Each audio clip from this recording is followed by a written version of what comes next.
بسم اللہ الرحمن الرحیم۔ آج میں آپ لوگوں کے ساتھ حضرت بی بی ہاجرہ اور حضرت اسماعیل علیہ السلام کا معجزہ آب زمزم کی سٹوری شیئر کرتی ہوں۔ حضرت اسماعیل علیہ السلام حضرت ابراہیم علیہ السلام کے بڑھاپے کی اولاد تھے۔ حضرت ابراہیم علیہ السلام کی عمر مبارک 86 سال 86 سال ہو چکی تھی، لیکن اولاد کے نعمت سے محروم تھے، کوئی اولاد نہ تھی۔ اللہ سبحانہ و تعالیٰ سے دعا فرماتے، رب ہب لی من الصالحین، اے میرے رب مجھے اپنے پاس سے نیک اور صالح اولاد عطا فرما۔ 86 سال تک اللہ سے اولاد کی دعائیں مانگتے رہے۔ آخر کار اللہ سبحانہ و تعالیٰ نے حضرت ابراہیم علیہ السلام کی دعا قبول فرمائی اور حضرت ابراہیم علیہ السلام کو اللہ نے اولاد کی نعمت سے نوازا۔ حضرت ابراہیم علیہ السلام اور حضرت بی بی ہاجرہ کو اللہ سبحانہ و تعالیٰ نے حضرت اسماعیل علیہ السلام عطا فرمایا۔ حضرت اسماعیل علیہ السلام سے حضرت ابراہیم علیہ السلام اور بی بی ہاجرہ کو بہت پیار تھا۔ اللہ سبحانہ و تعالیٰ کو حضرت ابراہیم علیہ السلام کی آزمائش منظور ہوئی اور حکم دیا کہ حضرت اسماعیل علیہ السلام اور بی بی ہاجرہ کو عرب کے ریگستان میں چھوڑ آؤ۔ حضرت ابراہیم علیہ السلام حضرت اسماعیل علیہ السلام اور بی بی ہاجرہ کو ریگستان کی طرف روانہ کیا، اس جگہ چھوڑا جہاں آج خانہ کعبہ ہے۔ اس وقت وہ غیر آباد جگہ تھی، کچھ بھی نہ تھا۔ بی بی ہاجرہ کے پاس صرف چند کھجوریں تھی اور پانی کا مشکیزہ تھا۔ بی بی ہاجرہ نے حضرت ابراہیم علیہ السلام سے پوچھا، آپ ہم کو اس صحرا میں کیوں لائے ہیں؟ حضرت ابراہیم علیہ السلام نے فرمایا، یہ حکم مجھ کو اللہ نے دیا ہے کہ میں آپ کو اور حضرت اسماعیل علیہ السلام کو یہاں پر چھوڑ آؤں۔ تب بی بی ہاجرہ نے فرمایا، بس ہمارے لیے اللہ ہی کافی ہے۔ حضرت ابراہیم علیہ السلام واپس روانہ ہو گئے، بیوی اور چھوٹے بیٹے کو غیر آباد لکودک صحرا میں چھوڑ دیا۔ جب وہاں سے تھوڑی دور چلے گئے تو دعا کے لیے اپنے دونوں ہاتھ اٹھائے اور فرمایا، اے میرے رب، میں نے اپنی بیوی اور بچے کو آپ کے حوالے چھوڑ دیا ہے، اللہ آپ ان کو رزق دینا اور ان کی مدد فرمانا۔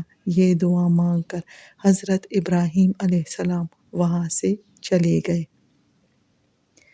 ادھر بی بی ہاجرہ چند کھجوروں پر گزارا کرتی رہی، حضرت اسماعیل علیہ السلام کو اپنا دودھ پلاتی رہی۔ جب کھجوریں ختم ہو گئی، پانی بھی ختم ہو گیا، تب بی بی ہاجرہ پریشان ہو گئی، کیونکہ کھانے کے لیے جب کھجوریں ختم ہو گئی تو دودھ بھی آنا ختم ہو گیا۔ حضرت اسماعیل علیہ السلام بھوک اور پیاس کی وجہ سے روتے تھے۔ حضرت بی بی ہاجرہ سے اپنے پیارے بیٹے کا رونا برداشت نہیں ہوتا تھا۔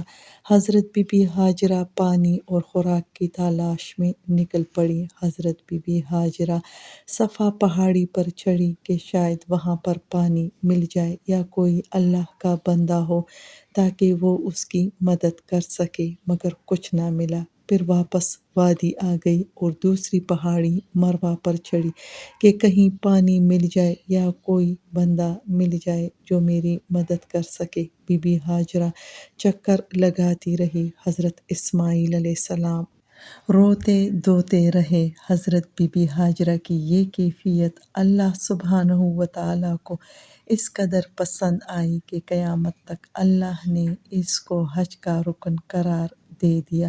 حج کرنے والے لوگوں کے لیے یہ لازم ہے کہ صفا اور مروہ کے ساتھ چکر لگائیں گے۔ حضرت اسماعیل علیہ السلام بھوک اور پیاس سے بلک رہے تھے اور حضرت بی بی ہاجرہ اپنے چھوٹے معصوم بچے کی یہ کیفیت برداشت نہیں کر پا رہی تھی، سخت پریشان تھی۔ صفا اور مروہ کے درمیان 7 بار چکر لگایا۔ ادھر حضرت اسماعیل علیہ السلام بھوک اور پیاس کی وجہ سے رو رہے تھے، ایڑیاں زمین پر رگڑ رہے تھے۔ اللہ سبحانہ و تعالیٰ کے رحمت کے انداز بڑے عجیب اور نرالے ہیں۔ جیسے ہی حضرت بی بی ہاجرہ واپس آئی تو کیا دیکھتی ہے کہ پانی کا چشمہ پھوٹ پڑا ہے۔ اللہ سبحانہ و تعالیٰ نے حضرت بی بی ہاجرہ اور حضرت اسماعیل علیہ السلام کو آب زمزم کا معجزہ عطا فرمایا۔ یہ پانی قیامت تک بہتا رہے گا۔ اس پانی کی سب سے بڑی فضیلت یہ ہے کہ آپ صلی اللہ علیہ وآلہ وسلم کا قلب مبارک جبرائیل علیہ السلام نے آب زمزم سے دھویا ہے۔ آب زمزم میں تمام بیماریوں کی شفا ہے۔ یہ پانی غذائیت سے بھرپور ہے اور اس کی اس قدر برکت والا پانی ہے کہ اگر عام پانی میں اس کو ڈالا جائے تو تمام پانی کی تاثیر آب زمزم کی طرح ہو جاتی ہے۔ حضرت بی بی ہاجرہ نے یہ معجزہ دیکھا تو بے حد خوش ہوئی اور اللہ سبحانہ و تعالیٰ کا شکر ادا کیا۔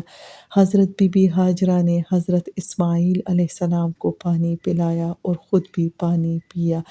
اسی وقت اللہ سبحانہ و تعالیٰ کی طرف سے ایک فرشتہ نازل ہوا اور فرمایا، اے ہاجرہ، آپ پریشان مت ہو، اللہ آپ کو اور آپ کے بچے کو ضائع نہیں ہونے دے گا، کیونکہ اللہ کا گھر جو کہ بیت اللہ ہوگا، اس گھر کو حضرت ابراہیم علیہ السلام اور حضرت اسماعیل علیہ السلام آباد کریں گے۔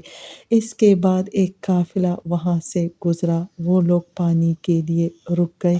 حضرت بی بی ہاجرہ سے اجازت طلب کی، پانی پیا اور کچھ لوگوں نے رہنے کے لیے اپنا ٹھکانہ بنا لیا۔ اس طرح وہاں پر لوگ آباد ہونا شروع ہو گئے۔ حضرت اسماعیل علیہ السلام وہاں پر کھیلتے کودتے بڑے ہو گئے۔ اللہ سبحانہ و تعالیٰ نے وہاں پر کھجوروں کے درخت اگا دیے، چرند پرند آنے لگے۔ حضرت بی بی ہاجرہ اور حضرت اسماعیل علیہ السلام وہاں پر اپنا وقت گزارتے رہے۔ اس کہانی سے ہمیں اپنے لیے سبق لینا ہے۔ وہ سبق کیا ہے؟ سب سے پہلے تو ہمیں اللہ سبحانہ و تعالیٰ کے تمام احکامات پر جیسے بھی حالات ہو اس پر عمل کرنا ہے۔ حضرت بی بی ہاجرہ کے کردار پر نظر ڈالیں تو وہ ایک فرمانبردار بیوی، شفیق، ہمدرد اور محبت کرنے والی ماں نظر آتی ہے۔ حضرت بی بی ہاجرہ نے حضرت ابراہیم علیہ السلام کا ہر طرح سے ساتھ دیا، کوئی گلہ شکوہ نہ کیا، بلکہ صبر کرتی رہی، ثابت قدم رہی اور اللہ سے دعاؤں کا اہتمام کرتی رہی۔ اسی طرح ہمیں بھی اپنی زندگیوں میں حضرت بی بی ہاجرہ کا کردار ادا کرنا ہے، اپنے شوہر کا ہر طرح سے ساتھ دینا ہے، صبر استقامت سے کام لینا ہے، اللہ سے دعاؤں کا اہتمام کرنا ہے۔ اللہ بھی ہماری ویسے ہی مدد فرمائے گا جیسے حضرت بی بی ہاجرہ اور حضرت اسماعیل علیہ السلام کی مدد فرمائی، جو کہ قیامت تک تمام امت مسلمہ کے لیے مشعل راہ ہے، دنیا میں بھی عزت، احترام، بہترین یادگار اور آخرت میں بھی ہمیشگی کی کامیابی۔